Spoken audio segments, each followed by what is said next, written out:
बिस्मिल्लाहिर्रहमानिर्रहीम। अस्सलाम वालेकुम। कैसे हो प्यारे बच्चों? उम्मीद करती हूँ खैरियत से होगे। तो बच्चों, कहानी किसको पसंद नहीं होती? कहानी सुनना, कहानी पढ़ना सबको बहुत अच्छा लगता है, इसमें हमें मज़ा आता है।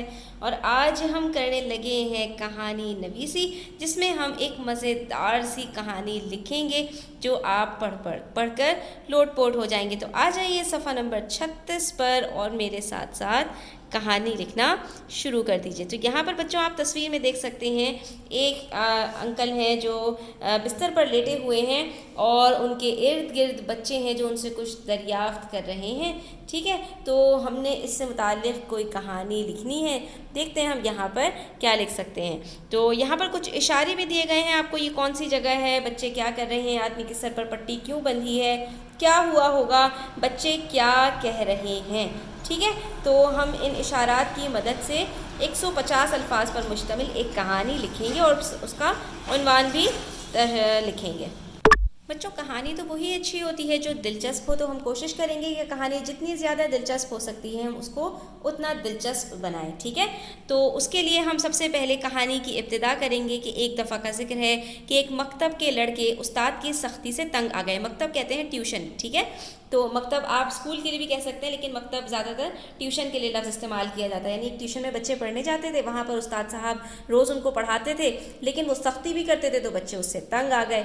सब ने मिलकर मशवरा किया कि कोई ऐसा काम किया जाए कि उस्ताद की सज़ा से कुछ तो आराम मिले, वरना तो उस्ताद साहब कभी छुट्टी भी नहीं देते कि कुछ मज़ा कर सकें। यानी बच्चों को कभी कभी ट्यूशन जाते हैं तो अक्सर ऐसा ही होता है ना कि उस्तानी जो होती हैं ट्यूशन वाली बाजी, वो बच्चों को अक्सर छुट्टी दे देती हैं कि भाई आज हमें शादी में जाना है, आज फलां काम है, तो आज तुम छुट्टी करो। लेकिन ये मास्टर साहब ऐसे थे कि बच्चों को कभी भी छुट्टी नहीं दे देते। आखिर एक दिन एक होशियार बच्चे ने एक तरकीब निकाली कि जब उस्ताद साहब आएंगे तो मैं कहूँगा, आपका चेहरा जर्द क्यों हो रहा है, यानी पीला क्यों हो रहा है। ठीक है, जब हम बीमार होते हैं तो हमारे चेहरे के ऊपर से जो रौनक है वो चली जाती है, खून हमारा जो है वो सफ़ेद सा होने लगता है, चेहरा अक्सर पीला पड़ जाता है। तो मैं कहूँगा, आपका चेहरा जर्द क्यों है, खैर तो है, ऐसा लगता है आप बीमार हैं।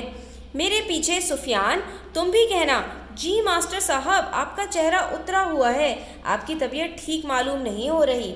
इसी तरह चौथा, तीसरा, चौथा, पांचवा, एक एक करके सब अपनी अपनी फ़िक्रमंदी और तशवीश का इजहार करेंगे। ठीक है, यानी तशवीश ज़ाहिर करेंगे कि ना हम आपके लिए बहुत फ़िक्रमंद हो रहे हैं और आपकी तबीयत ठीक नहीं है उस्ताद साहब, आप बिल्कुल भी ठीक मालूम नहीं हो रहे। हम उनको शक में डालेंगे, वहम में डालेंगे, ताकि पहले उनको वहम हो यानी शक हो और फिर वहम यकीन में बदल जाए और वो ख़ुद को बीमार समझकर हमें छुट्टी दे दें। ठीक है, एक बच्चे ने ये तरकीब निकाली और फिर क्या हुआ, ज़ाहिर है सबको ये तरकीब बहुत पसंद आई, सबको ये राय बहुत पसंद आई और सब ने मिलकर कस्में खाई कि कोई भी चुगली ना करे, यानी कोई भी शिकायत नहीं करेगा उस्ताद साहब को। कोई भी जाकर अच्छा बनने के लिए ये नहीं बताएगा कि उस्ताद साहब इन लोगों ने तो ये सारी प्लानिंग की है और आपकी तबीयत कोई ख़राब नहीं है, इन्होंने छुट्टी लेने के लिए। क्योंकि अक्सर बच्चे ऐसे होते हैं कि जो है कोई एक आध बच्चा ऐसा होता है जो पढ़ाकू होता है और उनको दूसरे बच्चों की शरारत पसंद नहीं आती, तो वो जाकर चुपके से उस्ताद से शिकायत कर देता है। तो यहाँ पर सब ने एक दूसरे से कस्में खाई कि नहीं नहीं,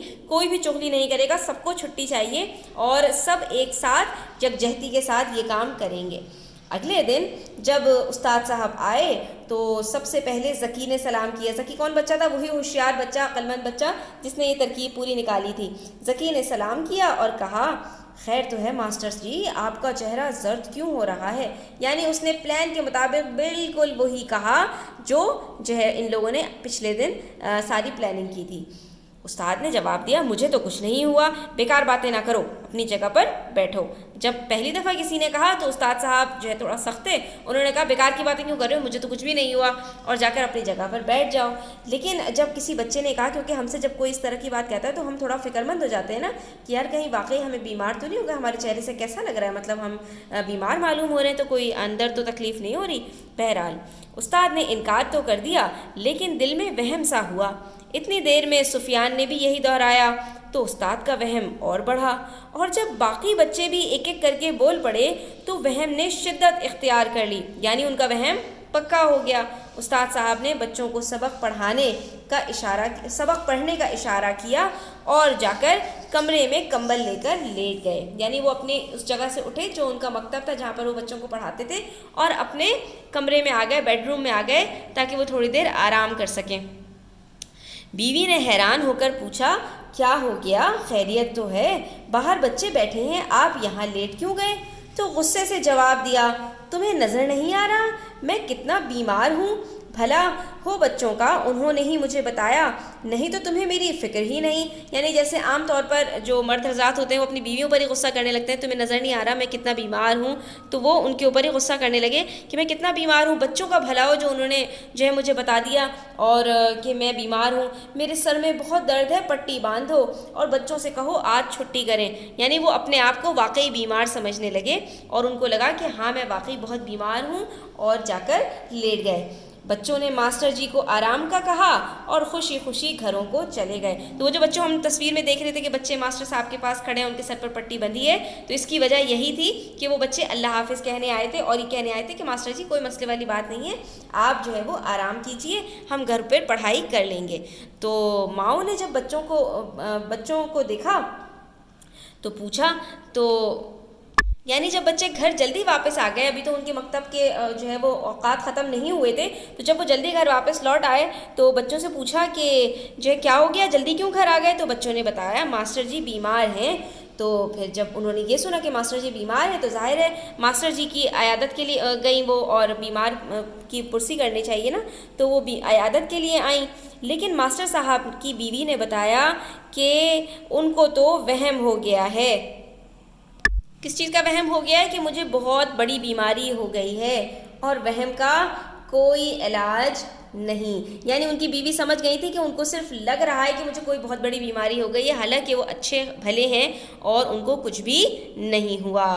तो बच्चों जो शरीर बच्चे होते हैं अक्सर वो इस तरह की शरारतें करते हैं जिससे दूसरों को नुकसान भी पहुंच जाता है।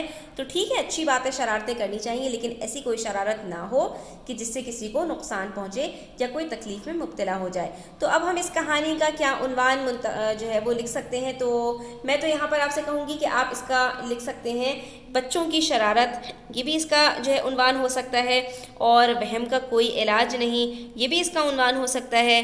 बच्चों की शरारत, उस्ताद की अलालत। ठीक है, तो यहाँ पर मैंने हम आवाज़ अल्फाज का इस्तेमाल किया है जिसके अंदर दोनों में आखिर में शरारत और अलालत आ रहा है। ठीक है, अलालत कहते हैं बीमार होने को, तो आप ये भी उन्वान यहाँ पर लिख सकते हैं। तो यहाँ पर हमारा आज का सबक ख़त्म होता है। उम्मीद करती हूँ बच्चों आपको पसंद आया होगा। वीडियो अच्छी लगी हो तो लाइक कीजिएगा, अपने फ्रेंड्स के साथ शेयर कीजिएगा और ज़्यादा से ज़्यादा लोगों को ये कहानी सुनाइएगा।